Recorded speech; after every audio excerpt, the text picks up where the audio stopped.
Biochemistry 401 Lecture 18. Today we're going to talk about gluconeogenesis. We'll start with the purpose and its substrates. We'll talk about energy roadblocks and detours around those roadblocks. And then finally we'll talk about the regulation of gluconeogenesis and of glycolysis. This involves a reciprocal regulation. Now, gluconeogenesis happens in the liver, primarily. The kidneys do have a minor role, however, in gluconeogenesis. Gluconeogenesis is the pathway in which glucose is made from non-carbohydrate starting materials. This pathway ensures that tissues that depend on glucose are kept supplied. Please remember, when it comes to glucose, the brain and the red blood cells are the highest priorities. Glucose is the brain's preferred fuel, and glucose is red blood cells' only fuel. And so there must be a constant supply. The body's glucose is stored as glycogen in the liver. The muscle also stores glucose as glycogen, but muscles use this for their own needs. Muscles are selfish. Glucose can be mobilized from the liver's glycogen stores and sent to the brain and to the red blood cells, as well as to other tissues. However, the liver has only about a half a day's worth of glucose in storage under fasting conditions. And so at some point, the supply of glucose for the body must be replenished in other ways.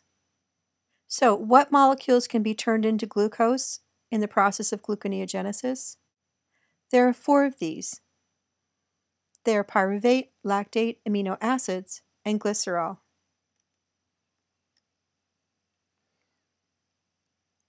Now, why does gluconeogenesis occur?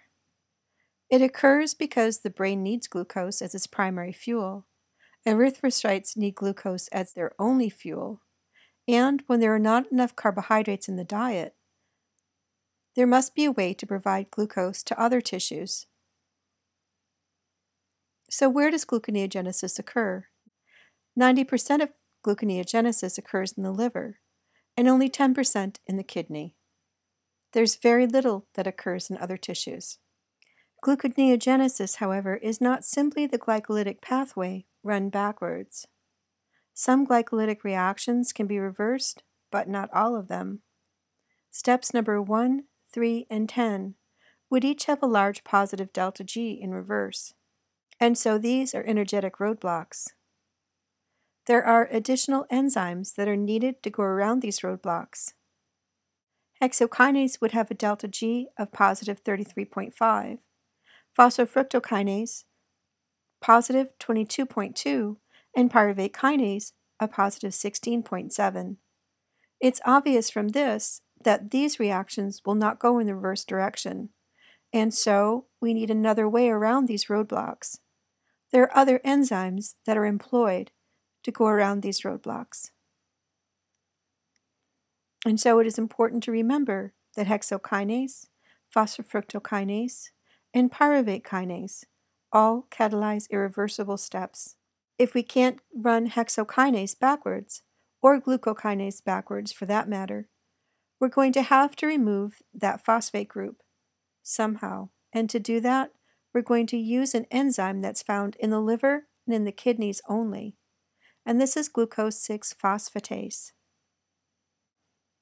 And since we can't run phosphofructokinase backwards, we're going to have to get that phosphate group off of position 1 by some other means.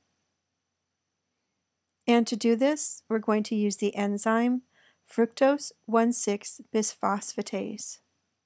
Now, both of these enzymes are really easy to remember because you simply use the name of the reactant, fructose 1,6-bisphosphatase, glucose 6-phosphatase. It's pretty easy. However, to get around reaction 10, we have another problem. We cannot go from pyruvate to phosphoenolpyruvate in one step. We're going to have to actually go on a road trip. We're going to use more than one enzyme in more than one place. Some of these reactions occur in the mitochondrion, and some occur in the cytoplasm. So to go from pyruvate to phosphoenolpyruvate, to get around reaction 10, we're going to use pyruvate carboxylase and phosphoenolpyruvate carboxykinase. Now, pyruvate carboxylase is going to add a carbon to pyruvate, so we're going from 3 carbons to 4 carbons. Phosphoenolpyruvate carboxykinase is going to remove a carbon and add a phosphate group. It's pretty complex, but that's the way we do it. And again, we're going on a road trip to the mitochondrion to do this. Now this is an electron micrograph of a mitochondrion. Mitochondria act in many ways like bacteria. They are actually thought to have arisen from bacteria through a symbiotic event.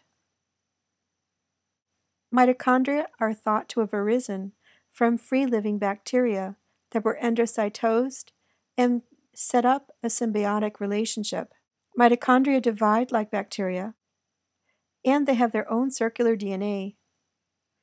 Mitochondria use transcripts from both the cellular genome in the nucleus and its own mitochondrial DNA as well, and so RNA transcripts from both places are used for mitochondrial maintenance.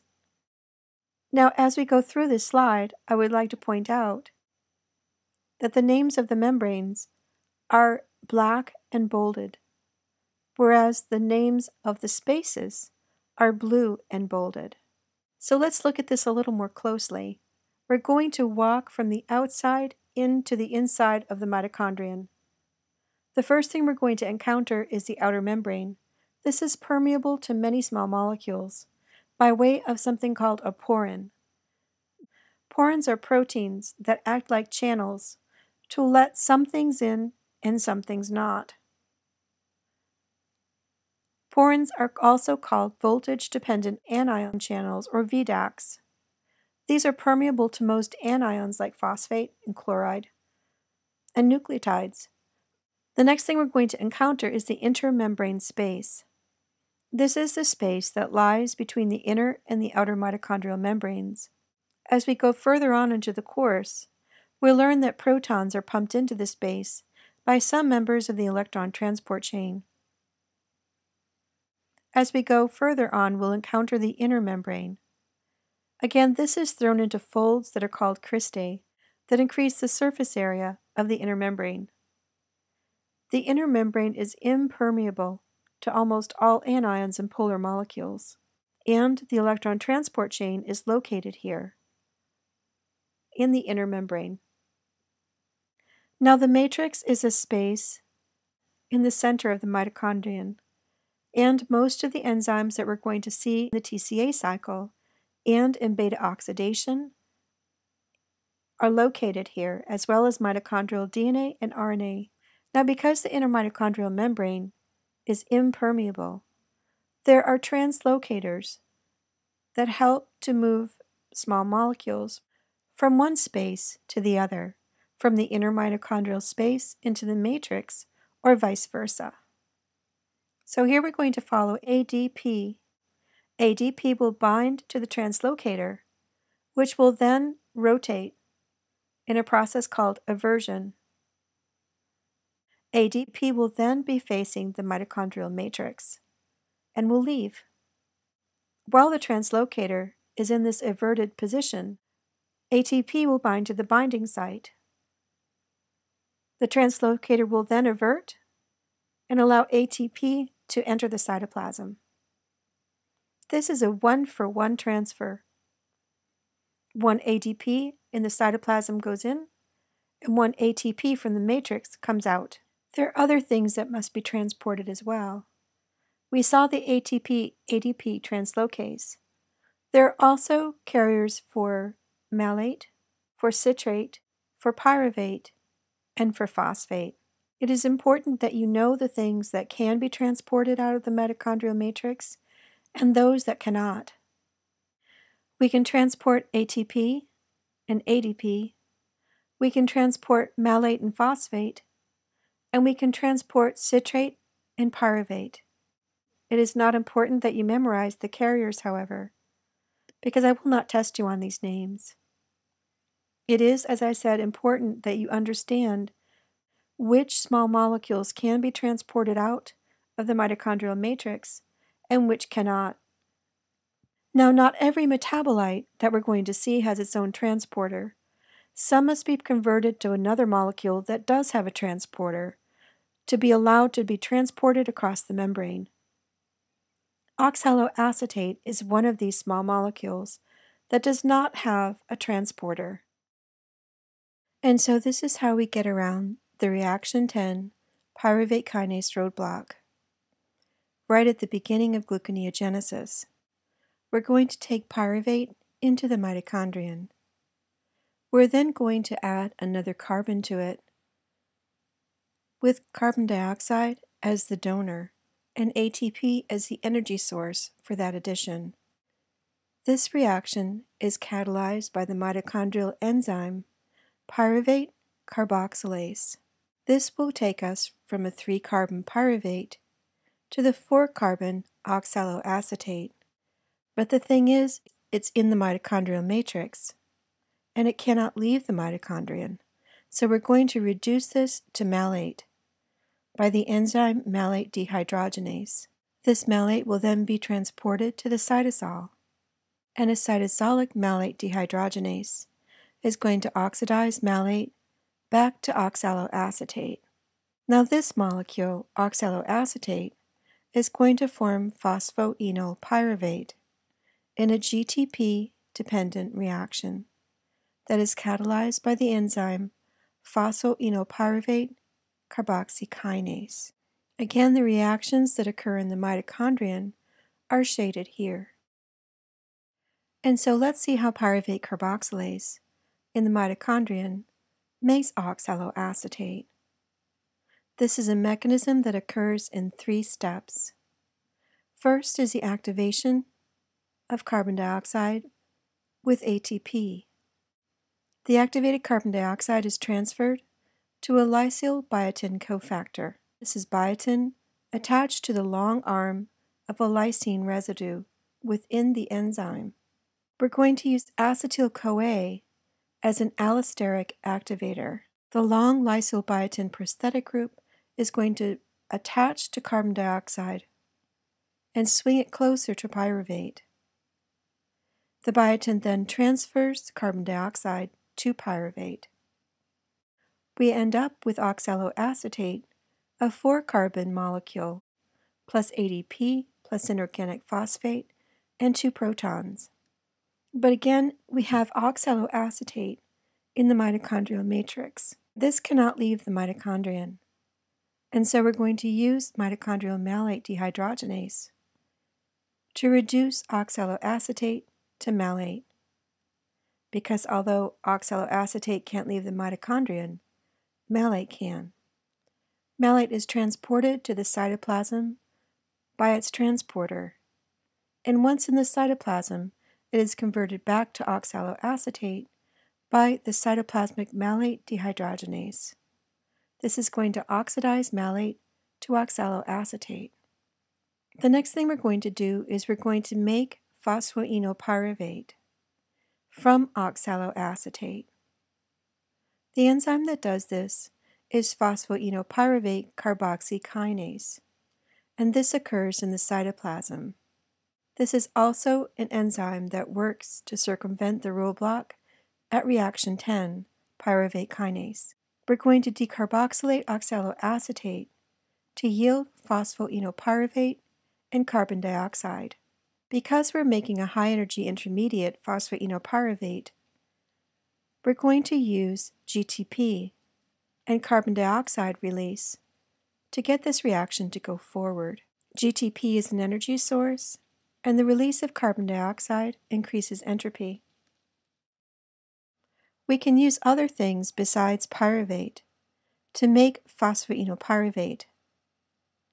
We can use lactate and some amino acids to make pyruvate, which can then be driven backwards to make phosphoenolpyruvate using the same enzymes that we just saw. We can also use some amino acids to form oxaloacetate and then drive that backwards to make phosphoenolpyruvate. through the use of phosphoenolpyruvate carboxykinase. And then it's just simply a case of running the reactions backwards until one gets to phosphofructokinase 1. And here we are at the next roadblock. And since we're here, let's talk about glycerol. We know that glycerol can be used to form dihydroxyacetone phosphate. We can then use triose phosphate isomerase to make glyceraldehyde 3-phosphate. Glyceraldehyde 3-phosphate in combination with dihydroxyacetone phosphate can yield fructose 1,6-bisphosphate by driving the aldolase reaction backwards. However, now we are at fructose 1,6-bisphosphate, and we cannot use phosphofructokinase backwards because of the high energy barrier. And so we're going to use another enzyme. This is fructose 1,6-bisphosphatase. This enzyme is going to remove the phosphate from position 1 to yield fructose 6-phosphate. Once there, we can drive phosphoglucose isomerase in reverse to make glucose 6-phosphate. And so, to go around phosphofructokinase 1, we're going to use the detour enzyme, fructose 1,6-bisphosphatase. This is going to catalyze the reaction in which we hydrolyze the phosphate from fructose 1,6-bisphosphate to yield fructose 6-phosphate and inorganic phosphate. This is the reaction that we see here. Again, the phosphate is being released from carbon number 1. Next, phosphoglucose isomerase can go backwards to yield glucose 6-phosphate. In the liver and in the kidney, which act to release glucose for other tissues, there exists an enzyme called glucose 6-phosphatase that can remove the phosphate from glucose 6-phosphate to yield free glucose that can then be transported out of the cell. Glucose 6-phosphatase in the endoplasmic reticulum of the liver and kidney cells can hydrolyze the phosphate from glucose 6-phosphate to yield free glucose that can be transported out of the liver or the kidney to serve the needs of the remaining tissues. And so what happens is glucose 6-phosphate is transported in through a specific transporter, and glucose 6-phosphatase hydrolyzes the phosphate at position 6. Then inorganic phosphate and glucose are transported out of the endoplasmic reticulum and into the cytosol. From there, glucose can diffuse out of the cell to fill the needs of the body. Now, it is important to remember that not all tissues do this, because the tissues that have glucose 6-phosphatase are the liver and the kidney. And so, for instance, muscles cannot transport free glucose out. And that is one of the reasons that I say that muscles are selfish. Now, here we see a slide that has an awful lot of information, and you will indeed be responsible for it. Reciprocal regulation of glycolysis and gluconeogenesis ensures that both of these pathways would not be operating at the same extent at the same time, because this would be like spinning your wheels. And so the factors that upregulate glycolytic enzymes, for instance fructose 2,6-bisphosphate and AMP, have the opposite effect on gluconeogenic enzymes. It is important that you memorize this slide. So fructose 2,6-bisphosphate is a very potent allosteric regulator of phosphofructokinase. And since phosphofructokinase is the main regulatory enzyme in glycolysis, fructose 2,6-bisphosphate is a potent activator of the glycolytic pathway.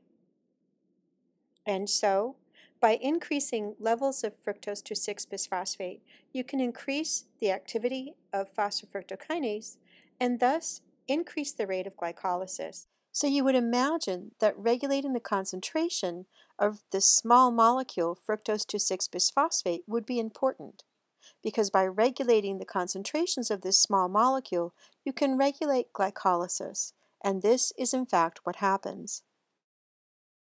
Levels of fructose 2,6-bisphosphate in the liver are regulated by a bifunctional enzyme that's shown below. It contains two functionalities, phosphofructokinase 2 and fructose bisphosphatase. 2. These functionalities are found in the same protein.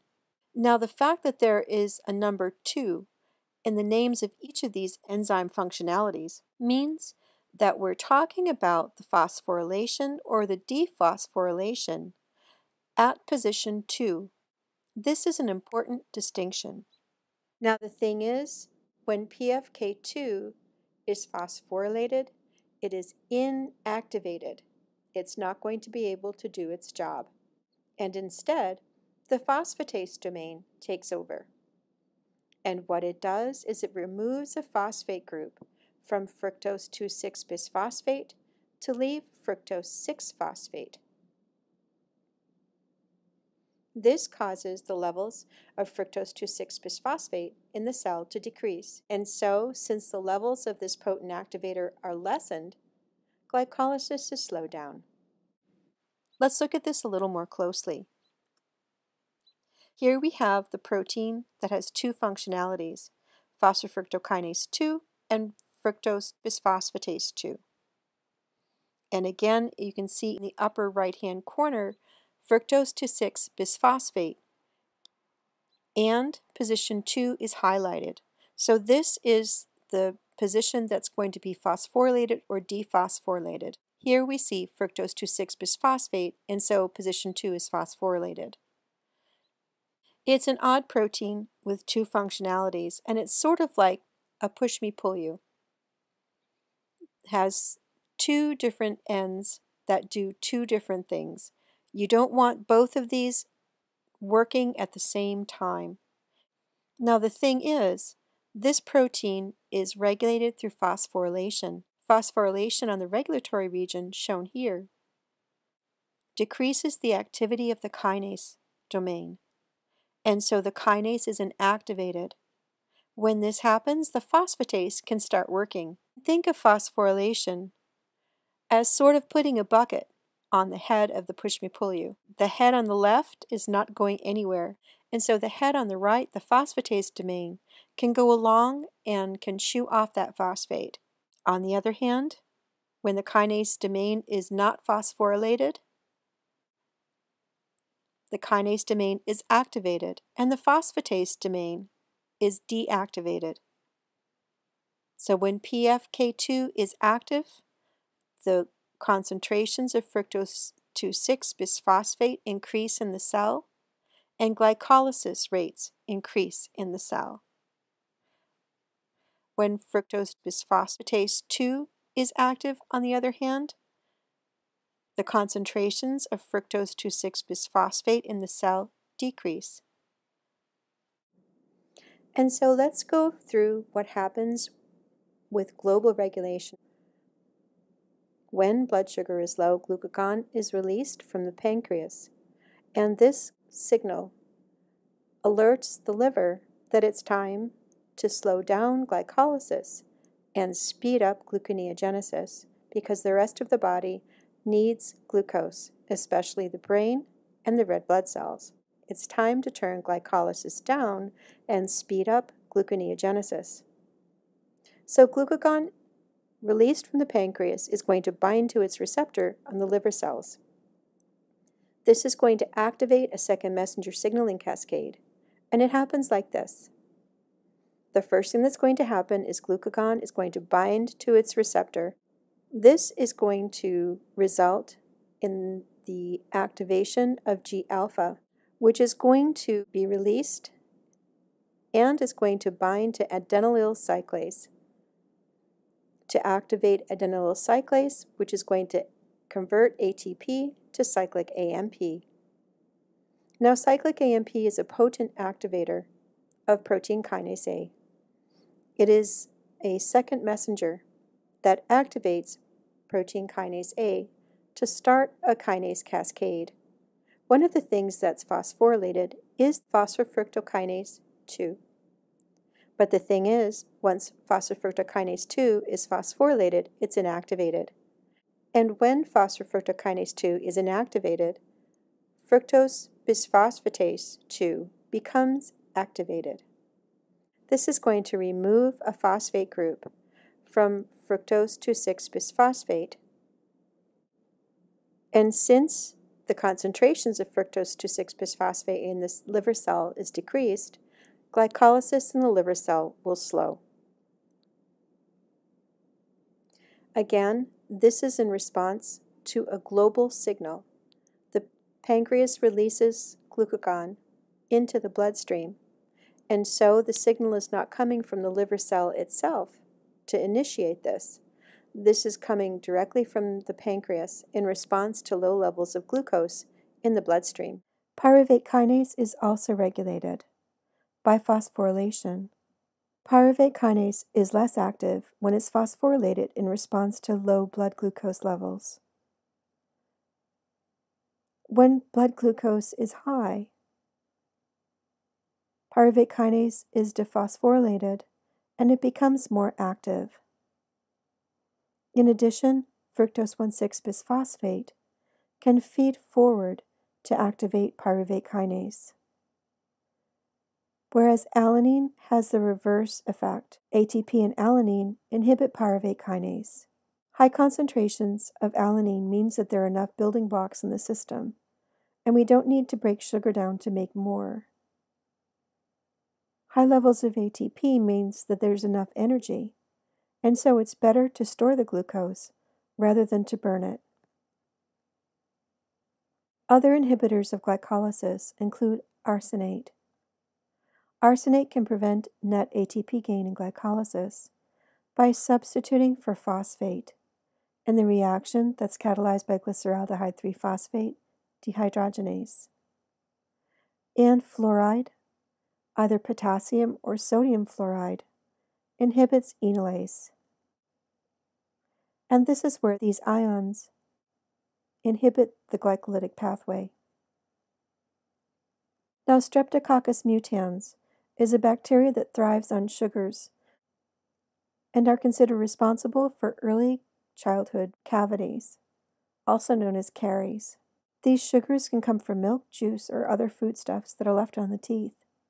The bacteria break down the sugar and secrete acids which actually eat the enamel of the teeth. They can also form fibrous polymers, which form plaque. The saliva can combat these bacteria somewhat by buffering the environment. This provides an inhospitable environment for the bacteria to flourish. But fluoride can help even more by inhibiting an important glycolytic enzyme, enolase. This figure comes from the paper shown above, and it shows how fluoride binds to the active site of enolase, which acts as a dimer.